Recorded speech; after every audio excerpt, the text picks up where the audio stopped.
సంజు శాంసన్ భారత క్రికెట్ రోహిత్ శర్మ తర్వాత ఓపెనింగ్ మరి భాగస్వామ్యం హిట్టర్గా ఉన్నటువంటి ఆటగాడు చెప్పుకోవడంలో ఇతను ముందు వరుసలో ఉంటారని చెప్పుకోవచ్చు. ఇక అదే కాకుండా ప్రపంచ కప్ T20 ప్రపంచ కప్ మన రోహిత్ శర్మ రిటైర్మెంట్ తర్వాత చాలా వరకు ఈయనకు అవకాశాలు వచ్చినాయి. అయితే అవకాశాలు రావడమే కాదు, అవకాశాలను సద్వినియోగం చేసుకొని సౌత్ ఆఫ్రికా సిరీస్లో బ్యాక్ టు బ్యాక్ సెంచరీలు కొట్టి ఔరా అనిపించాడు.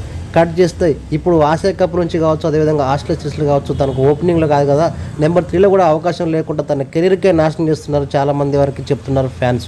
ఏదేమైనా కూడా ఈ యొక్క సిరీస్లో మరి ఘోరంగా విఫలమైనటువంటి మన శుభ్మన్ గిల్ ఇటు ఆసియా కప్లో కావచ్చు, అదేవిధంగా ఆస్ట్రేలియా సిరీస్లో కనీసం 50 రన్స్ కూడా కొట్టినటువంటి ఈ యొక్క శుభ్మన్ గిల్కి ఎక్కువగా అవకాశాలు ఇస్తూ ఎంతో టాలెంట్ ఉన్నటువంటి అటాకింగ్ ఆట శుభ్మన్ గిల్కు ఎంతో టాలెంట్ ఉన్నటువంటి అటాకింగ్ ఆటగాళ్ళటువంటి సంజు శాంసన్కు అవకాశం ఇవ్వడం పట్ల ఇప్పుడు అభిమానులు అయితే తీవ్రంగా చర్చ నడుస్తుందని చెప్పుకోవచ్చు ఫ్రెండ్స్. ఎందుకంటే ఏ టైంలో ఎక్కడ ఆడతాడో తెలియని పరిస్థితి, ఎక్కడ ఆడిపిస్తారో అతను తెలియని పరిస్థితి, అసలు అదే కాదు అసలు ప్లేయింగ్ లెవెల్లో ఉంటాడో ఉండో కూడా తెలియని పరిస్థితి.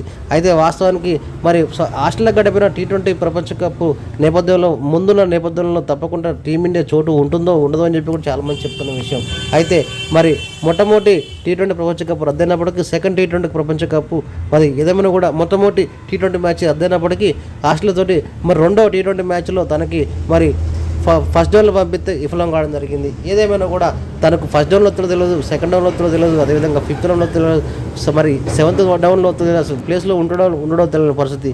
ఈ గ్రామంలో చాలామంది మరి అభిమానులు చెప్తున్న మాట ఏంటంటే మరి గౌతమ్ గంభీర్ ఉన్నంత వరకు మనోనికి కష్టమే చోటు, ఎందుకంటే ఇక తన కెరీర్ మూసుకోవాల్సి చెప్తున్నారు ఫ్యాన్స్. ఏదేమైనా చాలా బాధాకరం ఫ్రెండ్స్.